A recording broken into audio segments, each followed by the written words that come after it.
Hello, people. It's me again. I know. 2 clips, probably 2 long ones, in the same day when I haven't put a clip up for about a month and a half, I think. So I'm in the mood today. I'm going to take advantage of it. And if you want to keep listening, you know I ramble. You have been warned. It's your own fault if you waste time listening to me. But it's not a waste of time, is it? If you know, you know. If you don't, it is a waste of time. So, anyway, what am I talking about? I am talking about the power of assumption, not rubbish. I'm talking about that. And I decided it's just too important to not record. So I'm going to continue with where I left off with the last clip. And I was talking for a long time about being deluded. I am going to read it again, sorry. I'm going to read the whole chapter this time and just comment. So please listen and enjoy and learn from Neville Goddard. Because it is actually very helpful and very positive. He is a positive force. So, without further ado, I will read chapter 3, Power of Assumption. Man's chief delusion is his conviction that there are causes other than his own state of consciousness. And that's what I spoke about in the previous clip. There are no other causes. Everything comes from you.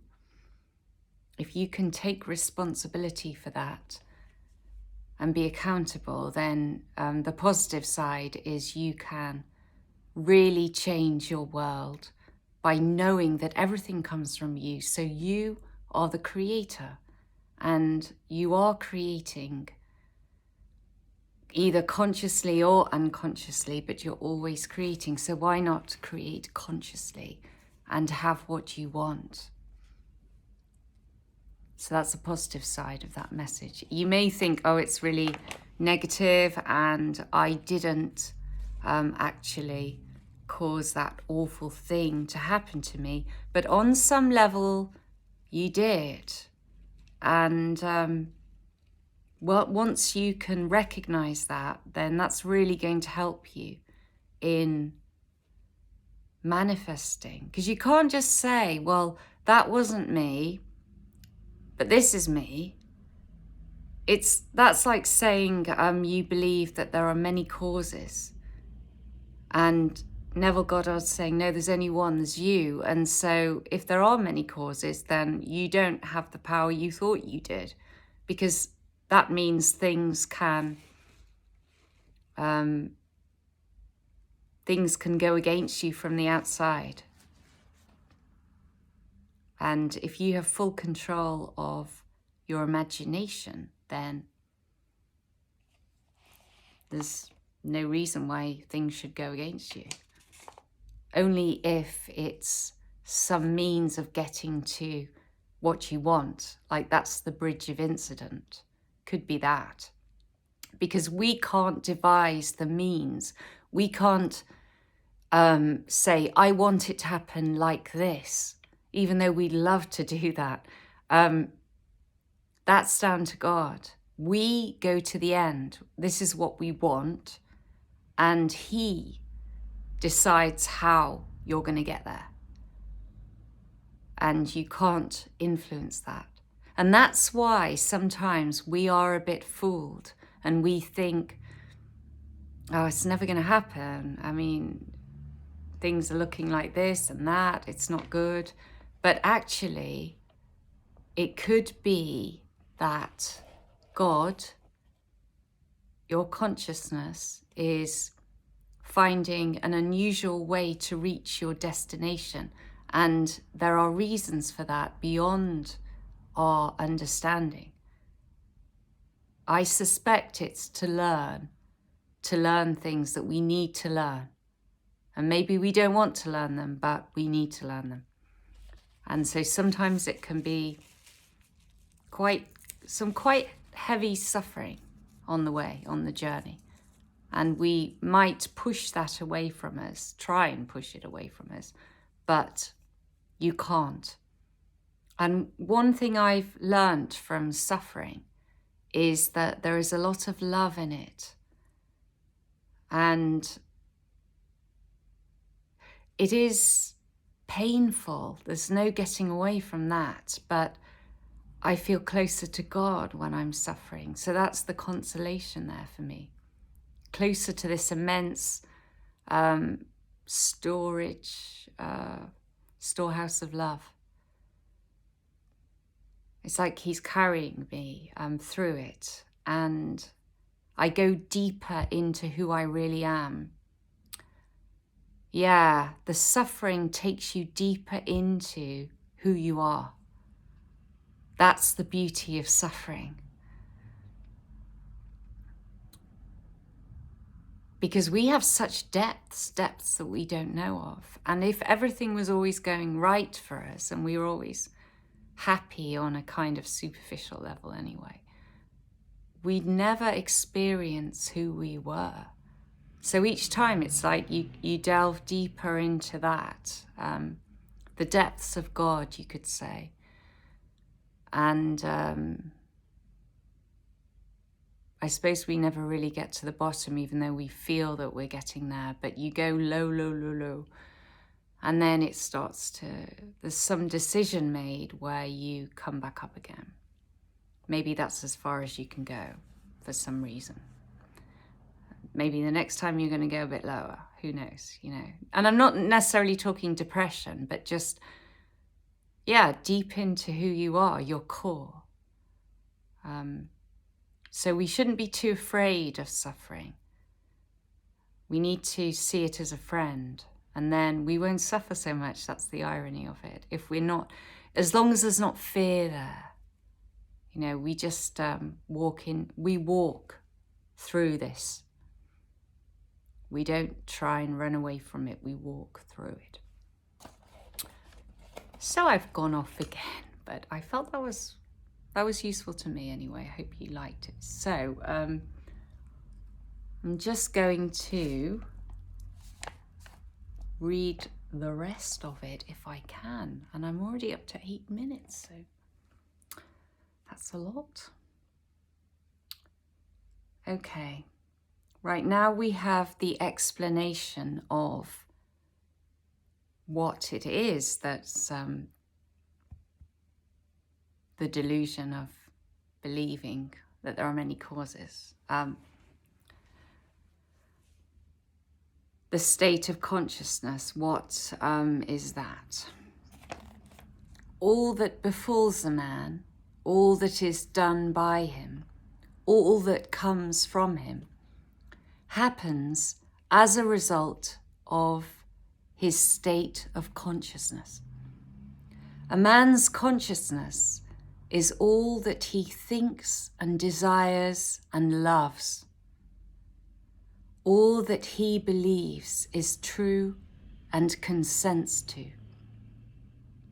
That is why a change of consciousness is necessary before you can change your outer world.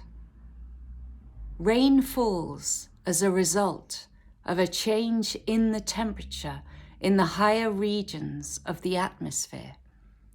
So, in like manner, a change of circumstance happens as a result of a change in your state of consciousness.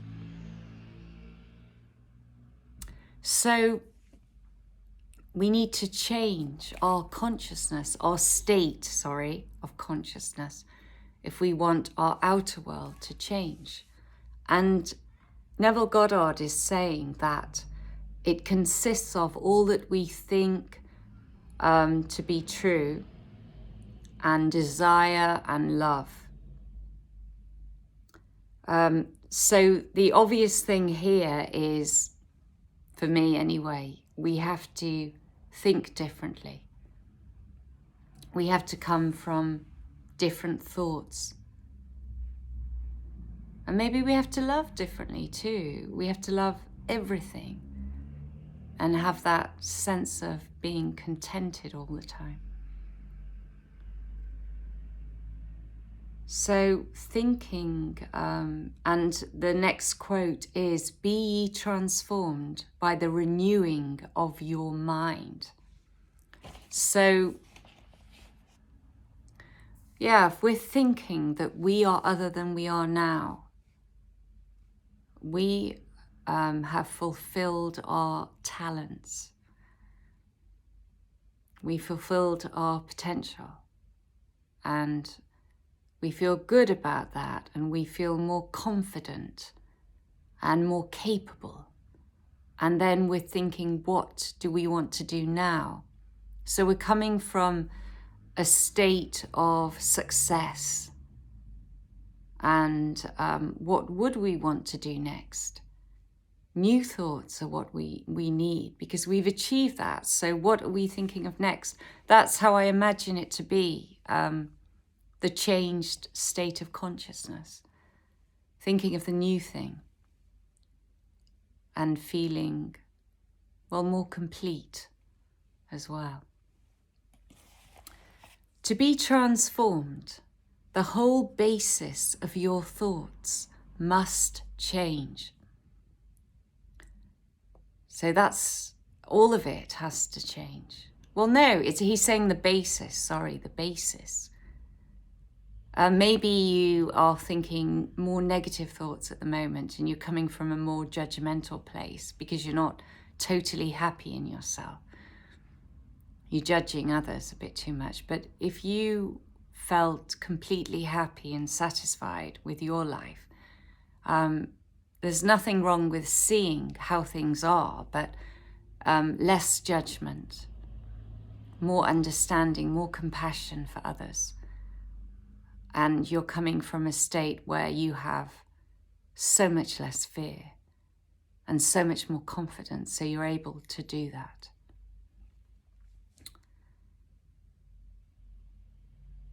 But your thoughts cannot change unless you have new ideas, for you think from your ideas. All transformation begins with an intense burning desire to be transformed. So we have to have that really strong energy that we want it so bad, and that's going to drive us forward. You must want to be different before you can begin to change yourself. Then you must make your future dream, a present fact. You do this by assuming the feeling of your wish fulfilled, by desiring to be other than what you are. You can create an ideal of the person you want to be and assume that you are already that person. If this assumption is persisted in until it becomes your dominant feeling, the attainment of your ideal is inevitable. So he speaks of it as being your dominant feeling, the feeling that you return to. It doesn't mean that you're not feeling other things, but it's there regularly. You have to keep going back to it when you move away from it. Sorry.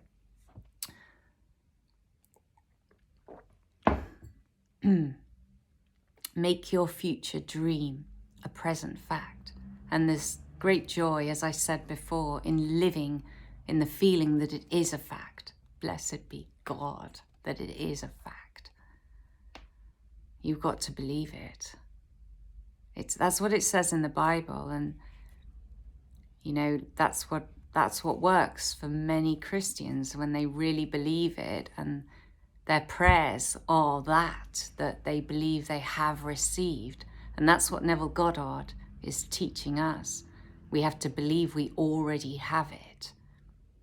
And, you know, using whatever means that will allow for that.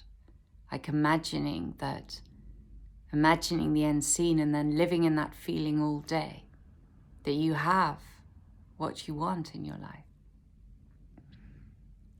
And so you are still in objective reality, and we are very influenced by the senses. That's how we live. We live in the sensory world. So it's about living in it, but not being completely taken over by it. You've got to keep going back to your imagination and just seeing it as dreamlike. It's not a dream, but it's dreamlike in that it's so temporary. It's so temporary and it's so changeable as well. And we don't realize how changeable it is until it happens. And then maybe like our life just changes completely so that it was like a previous life, the other one. But while we're in it, it feels like very solid and unchangeable. So we have to remember things are always changing. When we think about how we were 10 years ago or 20 years ago, different people, we look different, we were in different circumstances. And it will be like that in the future. The main thing is you're deciding what circumstance you want to be living in, rather than leaving it up to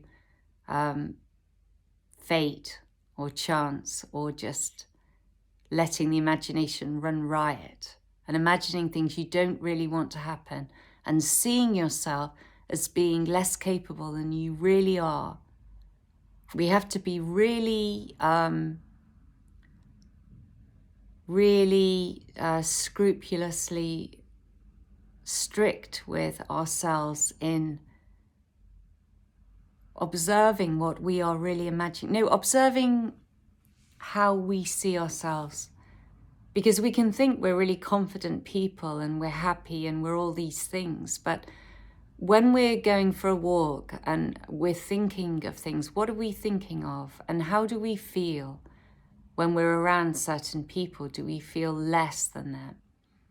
And being absolutely honest with yourself, because that's the only way you can change. If you're lying to yourself, you've got no chance. So you have to be, even though it's painful, just be really honest. Like, are you valuing yourself as much as you should be? You are very, very valuable. You are, well, you're a child of God. In a sense, you are God, because God lives in you, so we're all God. And God is manifesting these bodies of ours, I guess, based on the concepts that we wanted to experience in life, although we can change them.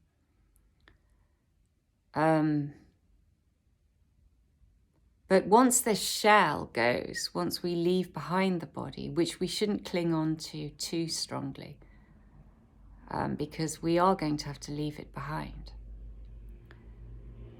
then when the shell cracks open, we are God and we are all part of the source. So it's like we're going out into the world and experiencing different aspects of life, and then we're bringing back those experiences to the source of power, so that it can keep expanding and knowing more and more and more experience. And then where does it end? Who knows? But expansion, I know, expansion is always going on.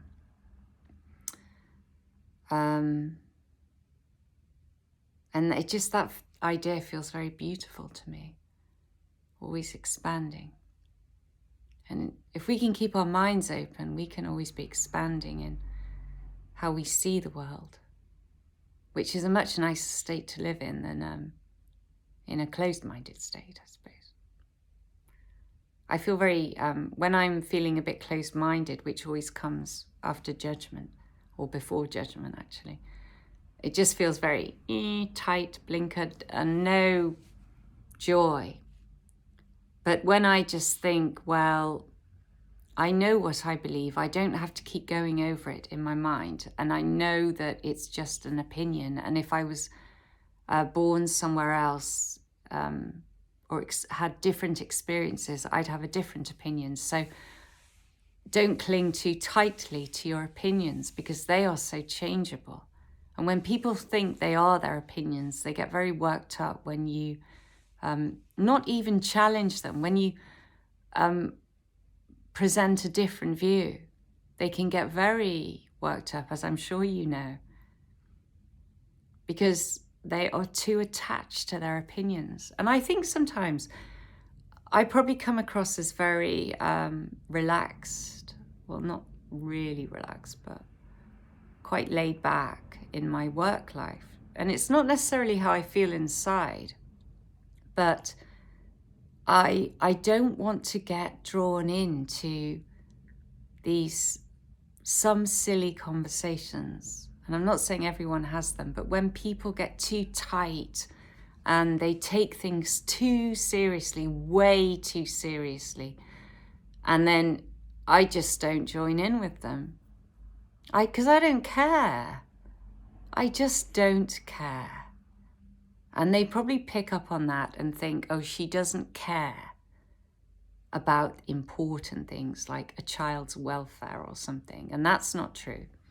I don't care about silly, gossipy subjects, that's for sure. I think there's a van coming to deliver a parcel to me now, because it's supposed to come at a certain time. And a big yellow van's just parked outside. So if I have to get the door, then that's why. He's cutting out. And then I'm going to forget everything I was saying, which is really annoying. I've already forgotten. Is he coming out? Maybe I should go and just check. So the main thing is we persist in our assumption, and then we will achieve what we want. So just try and remember that. Here we go. Sorry, just 1 minute.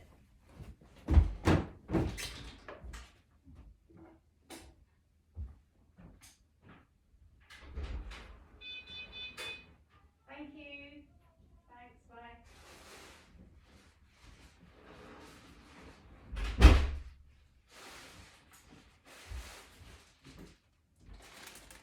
Yay! Got my parcel.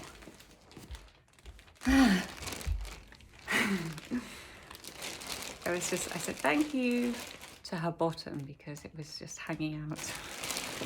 Didn't see her face. I've been ordering quite a few clothes recently. Nothing really glamorous or anything, but I just really like online shopping. It's so great. So there you go. There is a bit more of a superficial side to me. But I never ever did that before, and I used to hate shopping. I don't really like going into shops that much because it's just, you can never find what you want in it. I find it a bit of a waste of time. But I really like colour, and I studied art, and that's the main thing I like, different beautiful colours going together. So I started thinking about colour more, and it came with growing my hair out and thinking, okay, I'm going to have some grey streaks or silver streaks, whatever you call them. What colours go with that? And then I started looking online and thinking, oh, I like lavender, I like navy, I like sea green, and then finding nice clothes that didn't cost much, and that's a joy. And I believe that is a consequence of something I have been imagining, which I won't say now because I want to see if it actually happens. But it's like some changes taking place which could be leading me to something actually imagine it. Let's see if I can put this over here. Oh. Okay, right. Sorry about that interlude. You can always skip on if I'm boring you to death. Okay, it's getting a bit dark. I'm just going to put these on. These big glasses on. Okay. I don't know if I'm going to read all of this because it's 2.5 pages and I'm already on 25 minutes. Can never get through a chapter, can I? The ideal you hope to achieve is always ready for an incarnation, but unless you yourself offer it human parentage, it is incapable of birth. Therefore, your attitude should be one in which, having desired to express a higher state, you alone accept the task of incarnating this new and greater value of yourself. So this goes back to what I was saying about taking responsibility, that you've created the things that appear in your world. And you have to take full responsibility that you are going to incarnate the new concept of self. You are going to change who you are, and then everything is going to come from that, and you can do it. In giving birth to your ideal, you must bear in mind that the methods of mental and spiritual knowledge are entirely different. This is a point that is truly understood by probably no more than one person in a million. You know a thing mentally by looking at it from the outside, by comparing it with other things, by analyzing it, defining it, whereas you can know a thing spiritually only by becoming it. You must be the thing itself and not merely talk about it or look at it. You must be like the moth in search of his idol, the flame, who, spurred with true desire, plunging at once into the sacred fire, folded his wings within, till he became one colour and one substance with the flame. He only knew the flame who in it burned, and only he could tell who ne'er to tell returned. Just as the moth in his desire to know the flame was willing to destroy himself, so must you, in becoming a new person, be willing to die to your present self. Strong words, but you have to give up who you are to become the new concept. It doesn't mean giving up everything. I mean, there is something that remains you anyway. But just how you see yourself, you have to give that up. See yourself totally differently. Imagine what that looks like. And the more you do that, the more you're stepping into it and you're becoming it. I love that. I love that definition that you have to become a thing to know it spiritually. It's the only way. And that's about believe that you receive. You have to already imagine you are it. It's really, it's not acting. It's like acting, but you're actually feeling it all. You are it. In that moment, you are it. I think that's probably the best acting, when somebody is what they are trying to get across, not acting it, they become it. And I think I can do that. I just need to have some practice and understand the process, and then I think I could do that. When I think it's about the imagination primarily. I think, yeah, you don't need years and years of training. You just need to feel it and become it. Easy words, isn't it? But I just have a sense about that, and I need to explore it to really know for sure. Okay, so you must be conscious of being healthy if you are to know what health is. You must be conscious of being secure if you are to know what security is. Therefore, to incarnate a new and greater value of yourself, you must assume that you already are what you want to be, and then live by faith in this assumption, which is not yet incarnate in the body of your life, in confidence that this new value or state of consciousness will become incarnated through your absolute fidelity to the assumption that you are that which you desire to be. Absolute fidelity. No wavering. Be sure. This is what wholeness means, what integrity means. They mean submission of the whole self to the feeling of the wish fulfilled, in certainty that that new state of consciousness is the renewing of mind which transforms.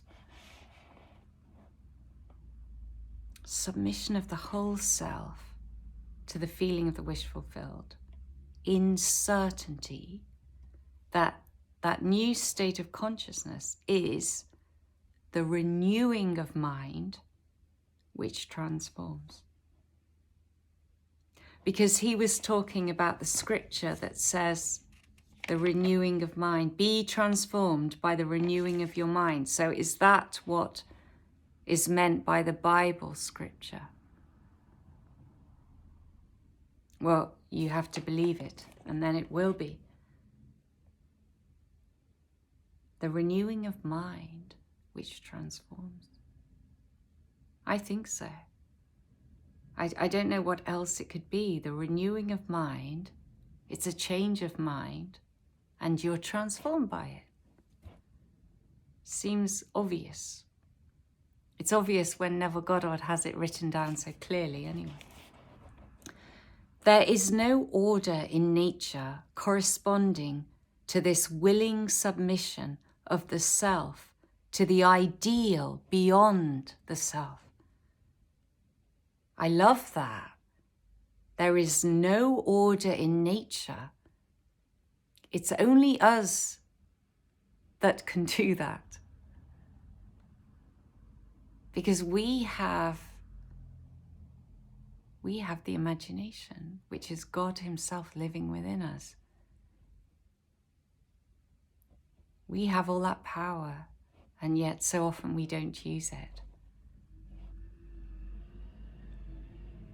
There is no order in nature corresponding to this willing submission of the self to the ideal beyond the self. Therefore, it is the height of folly to expect the incarnation of a new and greater concept of self to come about by natural evolutionary process.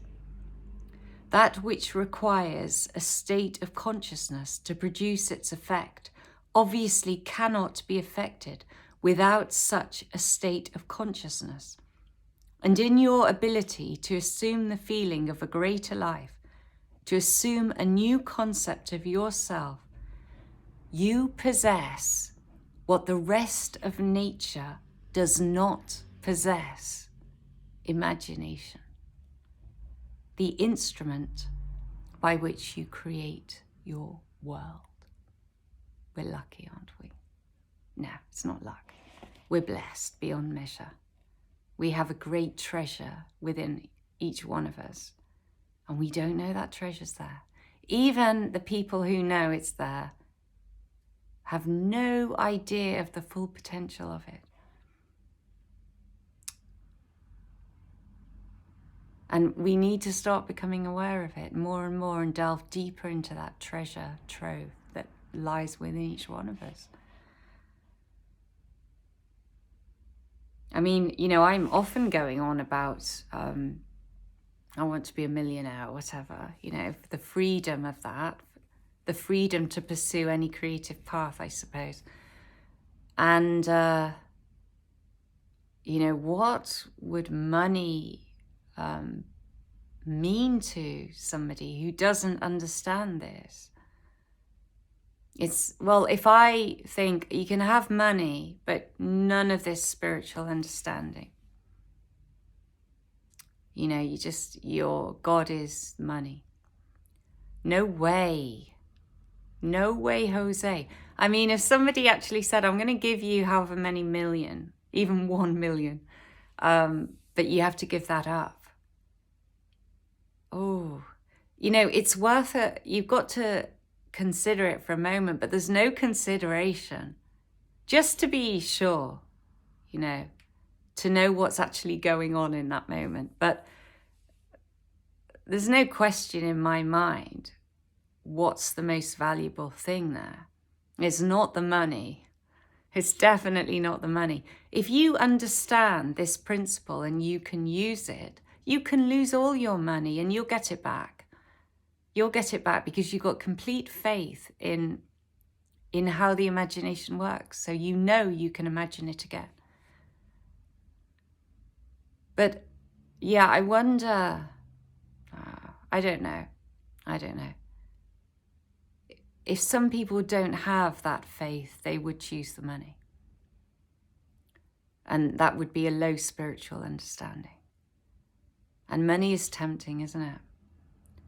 But, I feel how empty it is without that. That's the real depth. It's a tool. Money is a tool to do good,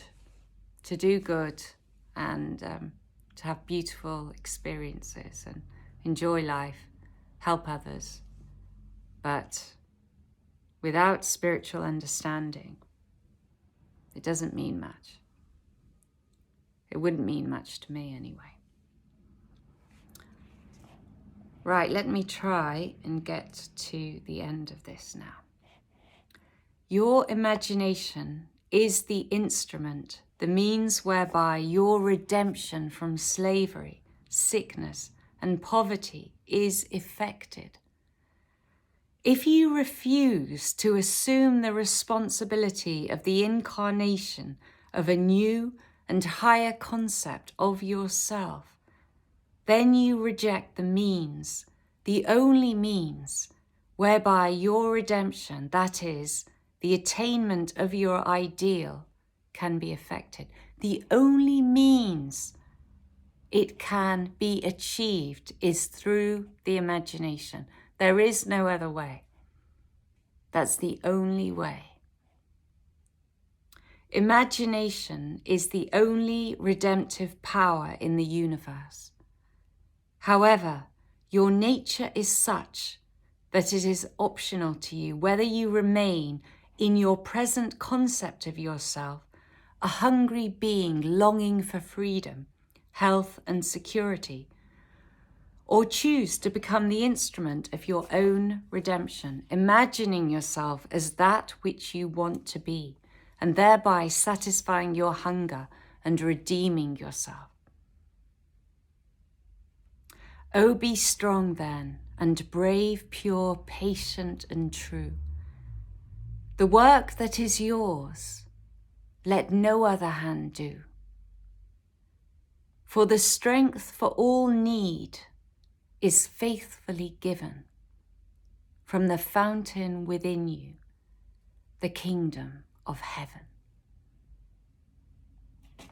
And that is the end of that story for today. Hope you enjoyed that.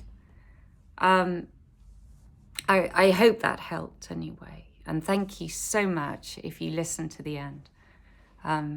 God bless you. You have a lot of patience and staying power and endurance. You're going to be okay. You'll be fine. Now, if you really liked it, please leave a comment. I do enjoy reading them. And please like. I really, really appreciate that. And since you stayed to the end, I'm going to open my package and show you what I have bought for myself. But you know what? You always need scissors for these packages. But I'm just going to rip it open and hope for the best. Okay, it worked. So, do these colours suit me? See, don't you like how I can go from the depth of spiritual understanding and then to superficial materialistic matters? I can just flip in and out like that, and it's great. What do you think of this colour? I think this pink, I like dusky pink, and it's a sweatshirt, you know, it was only about £20 reduced. So I like that. That's a definite. And then I bought this stripy jumper with pink in again. There we go, stripy. I think this is going to be nice. It's just, will it fit? Don't worry, I'm not going to do a fashion show right now, but yeah, I find that you buy a small size these days and they're actually much bigger than you expect them to be. Not that I'm boasting about being slim or anything, but I think clothes companies, they do make clothes bigger now, so that, especially with regards to women, sorry for being, you know, stereotypical or whatever, but women do like to think that they are a smaller size. A lot of the time, most women, not everybody, yeah. So if they think, oh, I've got a size 10 and it fits, and they've actually made it and it's a size 12, I'm speaking English sizes here, that makes you feel good. But, you know, I remember when, I remember trying on clothes for my mum when I was a child, and I think a size 10 was a lot smaller then than it is now. That's all. That's all I'm saying. Anyway, I'll wear one of these things for my next... I'm going to wear this for my next recording, my stripy jumper.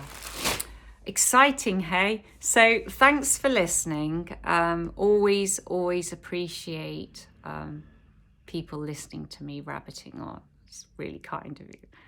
I hope it helped, and have a great week. Look forward to your comments. Okay, bye. Bye.